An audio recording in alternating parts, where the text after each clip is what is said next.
तो welcome to new blog दोस्त। क्योंकि अभी दोपहर के टाइम में इस वीडियो को शूट कर रहा हूँ। अचानक मैं जब सो के उठा हूँ तो मेरा ज़्यादा सा रिएक्शन थोड़ा सा अलग टाइप का था, क्योंकि मेरी नाइट शिफ्ट मैं कल ही डे ड्यूटी करके ख़त्म करके अपना ड्यूटी शिफ्ट करके ख़त्म करके आ गया था, और नाइट में भी आराम किया हूँ और अभी तक आराम कर ही रहा था 10 बजे तक। अचानक सोते सोते मुझे है ना मेरी मम्मी की ज़्यादा याद आ गई। मैं सो रहा था, अचानक आई है, मुझे पता नहीं है। शायद हो सकता है कि मेरी मम्मी की तबीयत ख़राब हो, चाहे मुझे याद कर रही हो, मुझे ये नहीं पता। लेकिन मुझे इतना पता है कि वो थोड़ा-सा जब प्रॉब्लम में होती है, तभी सभी को याद करती है। और मुझे मेरा दिल ऐसा गवाह कर रहा है कि जब मम्मी मेरी परेशान ज़रूर होगी, तभी मुझे याद किया है। क्योंकि मैं हर बुरे वक़्त में उनके साथ रहता था मैं, और आज मैं उनके साथ नहीं हूँ। मुझे इस बात का सबसे ज़्यादा दुःख हो रहा है, क्योंकि जब भी मम्मी मेरी परेशान रही है, खाली एक आवाज़ मुझे मारती थी ना, तो मैं कहीं भी रहता था, तुरंत पहुँचता था। और आज ऐसा वक्त है कि मैं अपनी माँ के साथ नहीं हूँ, और मेरी माँ मुझे याद कर रही है बहुत ज़्यादा। और मैं उस बात को बहुत फ़ील कर सकता हूँ, महसूस कर सकता हूँ। ज़रूर है कि मेरी माँ के साथ कुछ गलत हुआ होगा, या फिर कुछ अलग बात, कुछ ऐसी बातें जो मैं अभी तक समझ नहीं पाया हूँ। क्योंकि मैं अपने परिवार से अलग हूँ। मेरी माँ ने मुझे ही खुद से निकाला अपने घर से, बोला कि मैं तुम्हें निकाल रही हूँ, तुम जाओ अपनी दुनिया अपने हिसाब से जीना, जैसे जीना हो। जब शादी तो मैंने मनपसंद से किया है दोस्त, ठीक है। तो इसलिए मम्मी को बुरा लग गया था, और बुरा लगने की वजह से मम्मी ने मुझे घर से निकाल दिया। तो हम अपने परिवार में हम सबसे अलग हैं। और मैंने जब फ़ोन किया था यहाँ से, मम्मी से बात करने की कोशिश की थी, तो उन्होंने साफ सब लोगों को एक ही बात बोला है, जो मुझसे बात करेगा उससे मैं बात कभी नहीं करूँगी। तो मुझे किसी से मालूम चला था, जब मैंने यहाँ से फ़ोन किया था, तो तभी मम्मी ने ऐसा बात कहा था मुझे करने के लिए। तो मैंने किसी को भी फ़ोन करना बंद कर दिया, और मैंने उस नंबर को भी डिलीट कर दिया दिमाग से कि आज का इस नंबर पे फ़ोन किसी को नहीं करना है। आज मेरे पास किसी का भी नंबर नहीं है, घर परिवार फैमिली किसी का भी नंबर नहीं है। एक आदमी का नंबर है, जो मेरे मामा का लड़का है, उसका नंबर है। मैंने अभी तक उसको फ़ोन करके नहीं पूछा हूँ। अब वो अगर मान लो उससे हम फ़ोन भी करेंगे तो वो घर पे नहीं है। मम्मी मेरा भाई के लोग के साथ वो निकल गई हैं, तो वो भाई लोग के साथ ही रहती हैं। तो इसलिए मेरा समझ में नहीं आ रहा है कि मैं वहाँ फ़ोन करूँ तो अभी मुझे पूरी जानकारी नहीं मिलेगी, क्योंकि जब तक नहीं जो उनके साथ होता है उनसे पूछोगे तभी तो उनको जानकारी मिलेगी। अब वहाँ पे कोई है ही नहीं, जानकारी कैसे मिलेगा? इसलिए मेरा दिल थोड़ा खट्टा हो गया है, मैं उसको फ़ोन नहीं कर रहा था। लेकिन थोड़ा देर के लिए मैं मायूस हो चुका था, और अभी भी याद कर रहा हूँ कि पता नहीं कैसी होगी नहीं होगी, क्या हुआ है।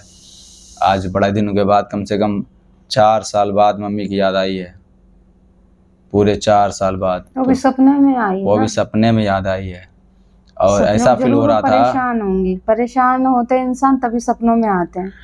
शायद मम्मी परेशान ही होगी तभी सपनों में आई है, मुझे ऐसा फील हो रहा है कि जरूर मम्मी के साथ कुछ गलत हो रहा है, या उनको खाना पीना सही टाइम से नहीं मिल रहा और होगा मुझे ये किसी सपने वजह में से। ये दिखाई दिया है कि मम्मी पूरा रूप से मतलब कमज़ोर हो गई है। चेहरे छोटे हो गए हैं, पहले जैसी थी वैसी नहीं रही है। मुझे हेल्थ में ऐसा बहुत ज्यादा बहुत थी, कमज़ोर बहुत हो गई चेहरा है उतर मम्मी। गया, सपनों में हाँ, देखे हैं। और मुझे वही चेहरा देख करके मैं पहचान भी नहीं पा रहा हूँ कि मेरी मम्मी है ये। मुझे ऐसा अनुभव हो रहा था देख करके, यार मैं क्या बताऊँ। उस वक्त तो मैं सपनों में ही रोने लगा था कि मेरी मम्मी का पता क्या हाल चाल हो गया। और जब मम्मी सामने आई ना, तब से मैं सपने में भी इस चीज़ को मैं गौर कर रहा हूँ कि बस मम्मी मेरी कितना भी कुछ किया मेरे साथ, लेकिन आज तक मैं इस चीज़ को मैं भूला नहीं हूँ कि अगर उसने एक बार भी बोल दिया ना कि आ जाओ बेटा तुम मेरे से यहीं रहना, कसम से बोलता हूँ एक खरोंच भी नहीं आने दूंगा मैं अपनी ज़िंदगी में अपनी माँ के लिए। लेकिन आज मेरी माँ ने मुझे एक बार भी अभी तक कॉल नहीं किया है। तो मैं उसका मोबाइल नंबर है मेरे पास ना, और कुछ है, क्योंकि भाई ने भी इस बिल्कुल एक्शन ले लिया था मेरे ऊपर कि तुम मेरा कोई नहीं हो, मुझसे कोई मतलब नहीं, मेरी मम्मी से कोई मतलब नहीं है, चाहे हम जैसे भी रहते हो तुमसे कोई मतलब नहीं है। तो यार फ़ोन करने में बनता नहीं है, अब फ़ोन भी नहीं करेंगे, क्योंकि अब 2 ही फ़ोन था, दोनों भाई ने ले लिया, मम्मी के पास कोई फ़ोन नहीं है। अब मम्मी अब बात ही नहीं हो पा रही है यार, क्या करें? मानते हैं कि लेकिन हमने लेकिन इंतज़ार कर रहे हैं, आएगा, थोड़ा समय लगेगा, आएगा ज़रूर फ़ोन। क्योंकि मुझे पता है कि दोस्त, ज़िंदगी एक नाव पे कभी नहीं टिकी है। अगर सफ़र लंबा है ना दोस्त, तो सफ़र में करवट बदलती रहती है, करवट। तो करवट बदलने में समय लगेगा, हम भी इंतज़ार कर रहे हैं और क्या, देखेंगे समय कैसा कहलाता है। लेकिन इस बात का दुख सबसे ज़्यादा है कि हम आज अपनी माँ के साथ नहीं हैं, बहुत ज़्यादा दुख है।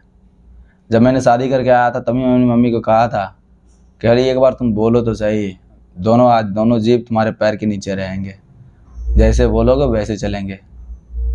लेकिन मेरी मम्मी ने साफ मना कर दिया था कि नहीं, मैं नहीं रखती, तुम दोनों चले जाओ यहाँ से। नहीं, वो आपके लिए तो कह रहे थे, मेरे को मना कर रहे थे, कह रहे तो बात इसके- वही हुआ ना, बात अंतिम में तो वही हुआ, मिला जुला करके कहने का मकसद। कह रहे थे अगर तुम उसके साथ रहोगे तो फिर जाओ रहो, तुम जगह नहीं है ना। इसी बात का तो सबसे ज़्यादा दुख है, और किस बात का दुख है दोस्त, क्योंकि हम तो आज अपने परिवार से हम तो अलग हैं, हमें भी तो प्यार का तो दुख आज होता है। हमारी शादी को हो गए 5 साल पूरे हो गए, 5 साल पूरे होने वाले हैं, है ना। सितंबर माह में चलो। 5 साल पूरे हो जाएंगे दोस्त।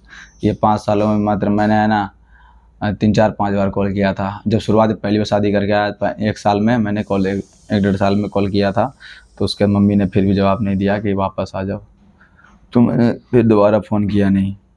अब उसके बाद फिर फ़ोन कहा कि मुझे फ़ोन करना मत आज के बाद। उस समय वो दिल्ली में ही थी, फिर चली गई, यहाँ से चली गई, दोबारा फिर फ़ोन नहीं आया। भाई का शादी भी हो गया तब भी फ़ोन नहीं आया।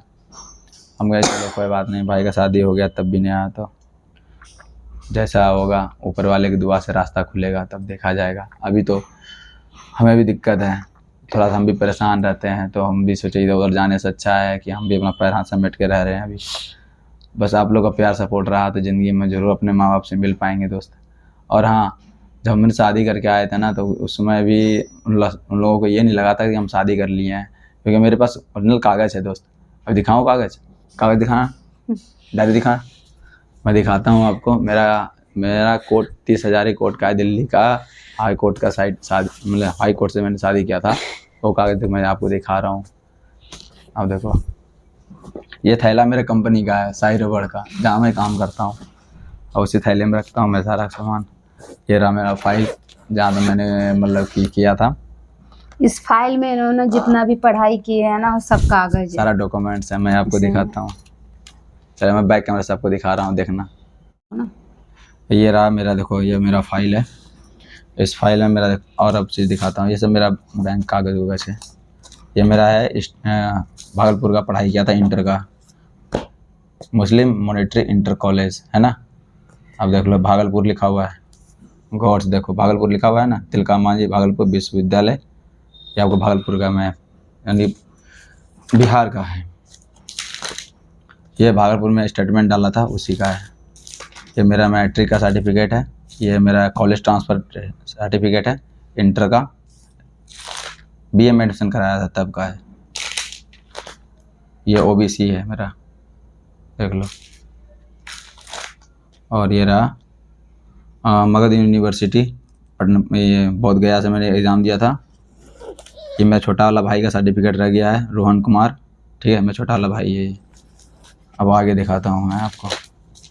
ये रहा अभिषेक कुमार, मैट्रिक का डॉक्यूमेंट्स। और ये रहा मेरा इंटरमीडिएट का सर्टिफिकेट, नहीं मीडिएट का है, पटना लिखा हुआ है, पटना से आता है, अच्छा। इंटर का है सर्टिफिकेट है। ये मार्कशीट है मेरा, ये पूरा सर्टिफिकेट मेरा यहाँ से जुड़ा हुआ है दोस्त। अब मैं शादी का कागज़ आपको दिखाता हूँ। ये रहा मेरी शादी का कागज़, मैंने 2 बनवाई थी, ये ओरिजिनल है और ये डुप्लीकेट है। मैंने एक डुप्लीकेट बनवाई थी, एक ओरिजिनल ही बनवाया था, तो अभी देख सकते हो कहाँ से आए। ओरिजिनल कौन सा समझ में आ उस रहा समय मैंने इंटर का फोटो, मेरा फ़ोटो नहीं था उस वक्त, इंटर में मैंने ऐसा ही फ़ोटो लगाया था, वही फ़ोटो मेरे पास अवेलेबल था, मेरा तो फोटो देखो कितना ये अच्छा लगा लग दिया रहा था। और ये है शीला का फ़ोटो, उसमें लगा हुआ, देखो 30,000 मुहर लगा हुआ है। आप यहाँ दोस्तों पढ़ सकते हो यहाँ क्या लिखा हुआ है। 120 आपको दिया है, राजेंद्र मार्केट, 30,000 कोट का मुहर लगा हुआ है। आर्य समाज ये मंदिर। आर्य समाज मंदिर का दिया हुआ है। मेरा कोर्ट मैरिज शादी हुआ था दोस्त। यहाँ पूरा डिटेल्स पूरा मतलब वो दिया गया है, गांव समाज फलान ढिकान इनका जो भी है, अपना टोटल चीज़ यहाँ से यहाँ तक लिखा हुआ है। शादी का डेट बताओ ना इसमें ओरिजिनल वाले अब शादी में देखो, शादी का डेट दिया हुआ है 13/10/2022, यहाँ है डेट। हाँ, मेरी मैरिज ब्यूरो यहाँ है, 13/10/2020 को शादी हुआ था मेरा। और आज कितना साल है? 24 कैमरा कीजिए ना। हाँ 24, हाँ 20 को हुआ था, 2020 में। फिर अब 24 चल रहा। तो 24 चल रहा है, कितना साल हो गया? 20, 21, 22, 23, 24। 4 साल हो गया। 4 साल हो गया पूरा। फिर पूरा 4 साल। 4 साल हो चुकी है। तो ये है मेरा। ये वो है तुम्हारा ओरिजिनल है। तो ये जब हमने मम्मी के पास भेजी थी ना, तब मम्मी का अचानक की मम्मी को बहुत ज्यादा टेंशन हो गई थी। कागज देख के जब हमने व्हाट्सएप भेज दिए थे ना, व्हाट्सएप किए थे आपने, तब मम्मी जाके शांत हो गई। कुछ दिन के लिए बहुत शांत हो गई थी कि आखिर ये हुआ तो हुआ क्या। पहले तो वो सोच रही थी ऐसा किया ही नहीं, चला गया होगा कहीं, गुस्से में मैंने भगा दिया घर से, तो शायद कहीं चले गए होंगे। तो बाद में जब हम शादी करके आके एक कागज हम भेजा उनके पास, तब उन्होंने देखा, तब उनको बहुत ज्यादा उनकी मतलब अफसोस हुआ उन्हें भी। हमने किया, उन्होंने थोड़ी किया, तो हम उनको कैसे छोड़ देंगे। आज नहीं तो कल उनको अपने साथ ही रखेंगे। मेरा तो सपना यही है कि हम उनको अपने साथ रखेंगे और बस साथ ही में रहेंगे। अब होगा मौका उस स्थिति का, तब देखा जाएगा यार, क्या करें। अभी तो हम ही खुद परेशान है, क्योंकि अभी हम इतने परेशान है, स्थिति इतना खराब है हम लोगों की। क्या हम लोगों का सहारा कोई बने, ऐसा है ना? नहीं, ऐसा भी नहीं है दोस्त, क्योंकि हम भी तो यार मेहनत कर रहे हैं। मेहनत तो कर रहे हैं, लेकिन अगर मम्मी पापा के पास जाएंगे तो फिर एक बात बताएं दोस्त, हम बेशक आपके सामने हंस देते हैं, ठीक है, कितना भी दुख होता है हंस देते हैं, लेकिन चेहरे पे एक चीज़ की कभी भी हमने है ना दुखी जाहिर नहीं करते हैं, लेकिन दिल में दुख बहुत ज़्यादा होता है, बहुत ज़्यादा। इतना ज़्यादा दुख होता है ना, उस वक्त हम आपको बता नहीं सकते, लेकिन इतना है जाहिर भी नहीं होने देते हैं। क्योंकि मेरा इतना बुरा वक्त जब आया था ना दोस्त, कि उस वक्त भी हम मुस्कुरा रहा था, और आज मैं इतना ज़्यादा मैं खुश हूँ, तो उसका भी चेहरे पे इम्प्रेशन वही है। क्योंकि जब बुरे वक्त में भी हम इतना अच्छा से मुस्कुरा के हंस सकते हैं, बोल सकते हैं, तो दोस्त बुरा वक्त में तो, अच्छे वक्त में तो हमेशा खुशी रहेंगे। तो पहले के वक्त मेरे बुरे थे, तो मैंने अपने आप को संभाला था, उस वक्त भी हंस रहा था, मुस्कुरा रहा था, तब मुझे दुख जाहिर करना नहीं आता।